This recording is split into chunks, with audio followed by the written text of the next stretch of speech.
लड़की का शरीर पहले ही पूर्ण रूप से विकसित हो चुका है। आत्म प्रशंसा उसकी दैनिक आदत बन गई है। अनजाने में उस दिन भाई ने देख लिया। जब उनकी नजरें मिली तो दोनों ने बिना कुछ कहे सब समझ लिया। उनकी पहले की शांत अंदरूनी भावनाओं में कुछ बदलाव आ गया। आखिरकार वे अटारी में कई सालों से फंसे हुए हैं। जैसे ही भाई बहन किशोरावस्था में प्रवेश कर रहे हैं, उनकी मां ने नजरअंदाज करने का फैसला किया और दोनों को एक ही कमरे में मजबूरन बंद कर दिया।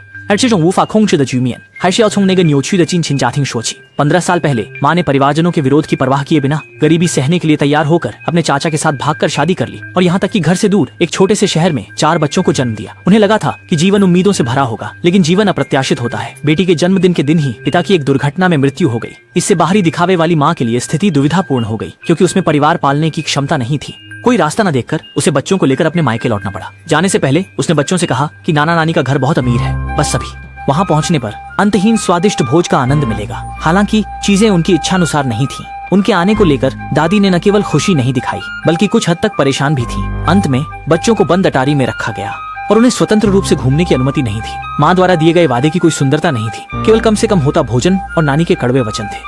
बच्चे खुद को रोक नहीं सके और माँ से पूछा कि वह उन्हें कब ले जा सकती है, पर माँ ने दुखी होकर उन्हें कहा कि अपनी जवानी में की गई गलती के कारण उनके नाना उनसे मिलना नहीं चाहते हैं, लेकिन अब वह बहुत बीमार है और जैसे ही माँ को संपत्ति मिल जाएगी वह सबसे पहले उन्हें यहाँ से ले जाएगी। बच्चे स्वाभाविक रूप से माँ की बात पर विश्वास करते हैं। फिर उनका अंश। तुम यहाँ ठीक रहोगे। शुरुआत में माँ चोरी छिपे कुछ सामान लाती और भाई बहन के साथ थोड़ी बातें करती, लेकिन समय के साथ माँ के गायब रहने की अवधि बढ़ती गई और बच्चे अटारी में धीरे धीरे बड़े होते गए। कब भाई बहन के रिश्ते में पूरी तरह बदलाव आ गया पता ही नहीं